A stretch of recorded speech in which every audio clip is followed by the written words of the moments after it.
The stories that make up Iowa's identity For me, Iowa means peace, tranquility, supporting each other. are your stories. His will and determination to live a full life. When I was at my lowest point in life, battling cancer, I cleared that driveway that you came up. And Local 5 is there to celebrate them with you. This is our family heritage. I look at that as kind of a unique legacy that we'll all leave. Watch more of your stories on Local 5 News. Hundreds of people would come to this caribou just to see Heather. And after Heather was involved in a tragic car accident, this community is rallying behind her. Spunky, loud, and just very generous. Those are just 3 words to describe Heather Williams, a manager at a local Caribou Coffee who always knew how to brighten everybody's day. Heather was traveling with her husband and dad when they stopped to help a car accident. And I went over to check on somebody sitting on the shoulder. I didn't even get to him before somebody yelled, "Oh crap," and looked up and there's a semi literally like barreling down on us. Heather is now facing a long road of recovery and major facial reconstruction surgery, but her glass half full mentality hasn't changed, and she sends positive messages through her whiteboard. Just be joy-filled always, and moments like these are just a moment. Just like she always does. Oh, she would leave smiles on everyone's faces. Yes, even through the drive-thru, like they are laughing through the drive-thru just by communicating through words. Heather says the one way people can show their support is by helping others, something her coworkers see every day from her. You know, what happened to her was because she was trying to help others. Like, that is just the human that she is. And she's even stated that she would do this again. And this tragedy showing the true impact that she leaves on others. She is like insanely important to this place. Every single day we get questions of, how's Heather? Do you have an update on Heather? I want to start with, I think, what is the most important question here. How are you? I'm getting better. You know, the first 3 weeks was kind of, you know, very, very mentally and physically painful. But, you know, I'm healing and I'm mentally strong and I'm ready to keep moving. And how are the kids doing right now? This had to have been a very traumatic experience for them as well. You know, a lot of kids they're doing okay. I mean, it touched a lot of kids, but there's a lot of kids that go here that see this all the time, that hear about this all the time. And they're just ready to keep moving forward. They know this is their home. This is a place where they can get work done. You know what I'm saying? And feel safe. And I'm gonna say that word, feel safe. What happened was a tragic situation. It shouldn't have happened. These kids feel like this is their home, and I wanna keep that going. What inspires you to keep moving? I mean, just the growth for these kids. You know, the situation that happened, it should let the whole city and the whole world know that there's a problem, and we need so many people to get involved to deal with this problem. And you know, it's something I've been saying for a long time. And I just hate that it happened, but we need more help to prevent these things from happening. So that's what makes me want to keep moving, because there's a lot of kids out there who's looking for those warriors, you know what I'm saying, to go out there and really fight for them. And I want to be one of those warriors. Some of these kids walk outside and be like, how am I going to eat today? Am I going to survive today? I got to go to school today. I got to learn today. Am I going to be safe today? And you know from experience, you've been in their shoes. Yes, I live that life. I know it's not good news. I wear a do-rag on my head and I got scars on my face and scars on my chest. Now I got other scars. You know, in this situation, I lost my pinky finger. You know, but I'm ready to fight. And I got a whole crew of people that's ready to fight. My staff is ready to fight. Kids that's here is ready to fight. This is only going to make us stronger. What do you remember from that day? I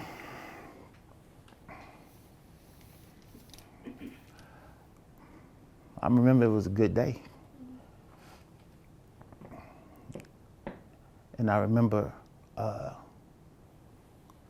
I wasn't able to help them like I wanted to. I remember that.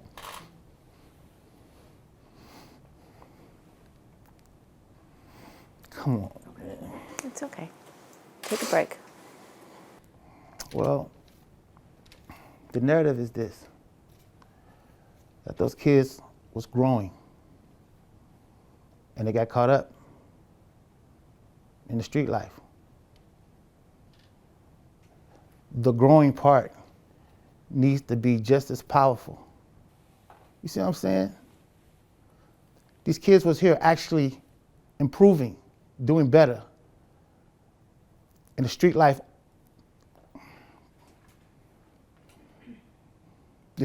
always get in the way.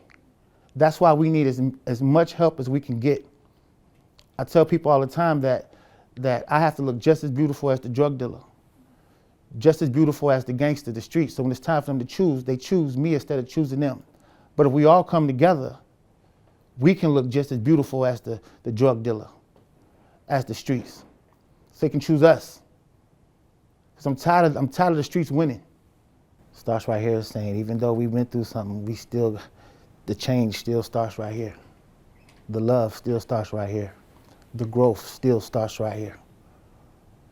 And that's what I want people to understand, to see when they see that name and they see our students graduate. We have 31 graduates right now. And these are kids that would have been dropped out of school. So the program is working. It's working. And there's kids that still want to be here and still want to come.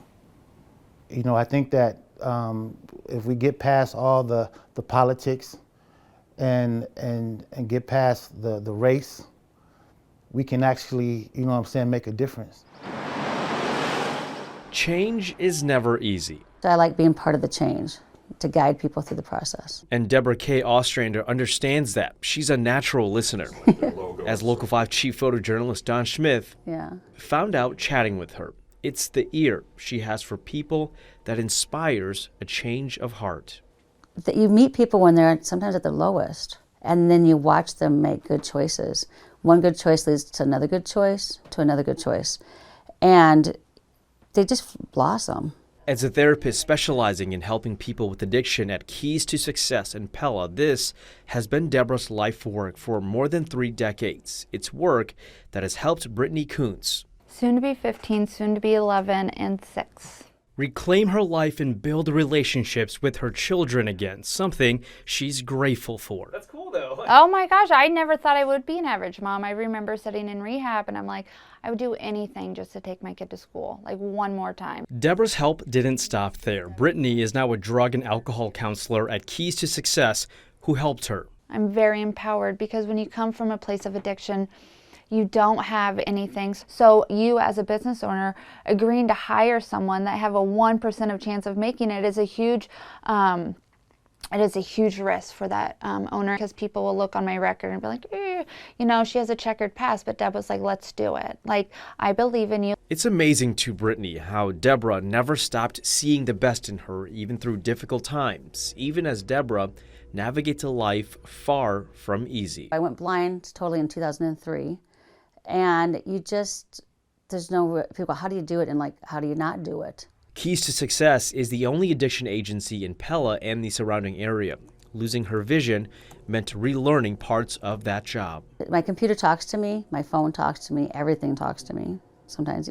So, but you just motivate, there's no other way to do it. I have a lot of energy, a lot of zest.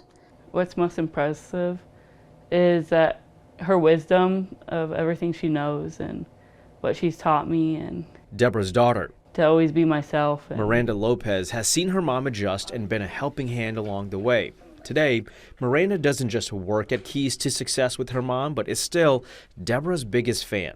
Authenticity and to love with everything you got and to never give up is one of the biggest things I've seen from her. She too was raised with a mom after 3rd grade who didn't see.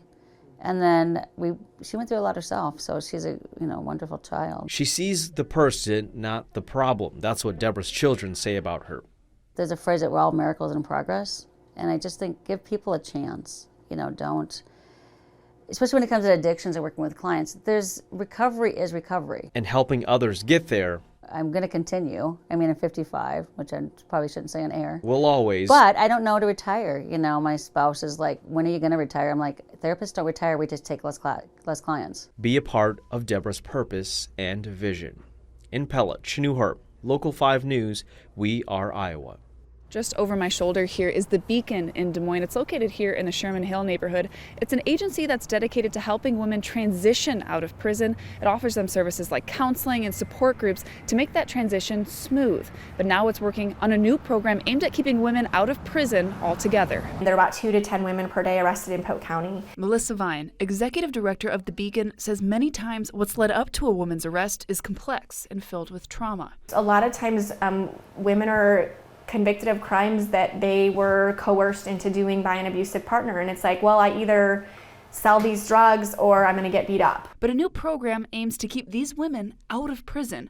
A mobile case manager will be stationed at the jail, meeting with women after they're arrested to see if the Beacon's programming would be a good fit for them. Instead of sitting in jail for 3 to 6 months before they've even been convicted of a crime, losing their house, their job, their kids, their support, they can stay in the community. And by the time their court date arrives, attorneys can show the judge the hard work the woman has put in and hopefully push for probation. Had that program been invented when I was going through it all, I could have gotten 20 years of my life back. Marlena Arnold is a Beacon graduate, now working as house manager. I was using alcohol my whole life to run away from things, and the Beacon just gave me a safe place where I could be selfish with my recovery. She's a firm believer in the potential the new program has. And maybe intercept at a younger age. I didn't get it until I was 43 years old. I imagine if I had gotten it at 20 years old, where my life would be.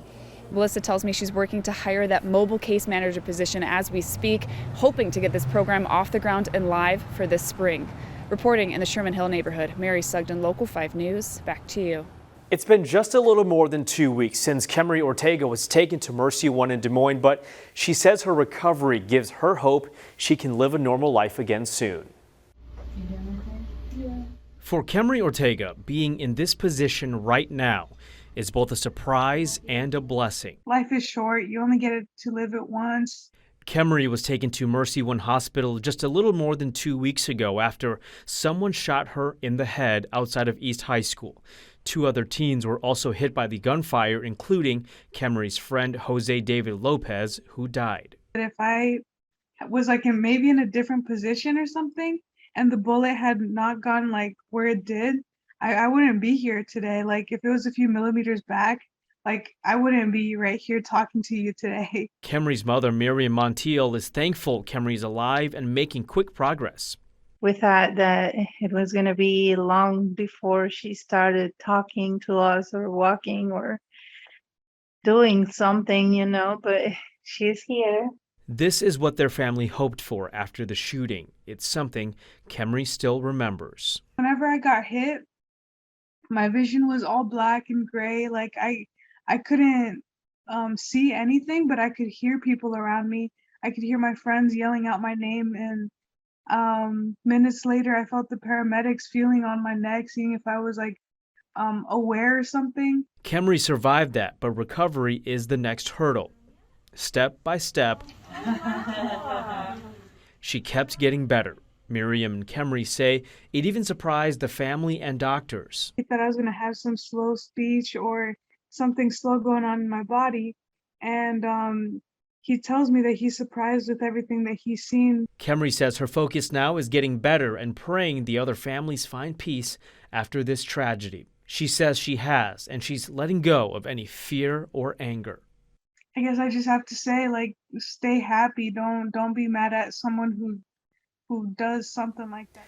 Kemery says she's thankful for her parents who have been by her side the whole time, and they even shaved their heads to match hers. Another big goal she has right now is to graduate high school and go to trade school after.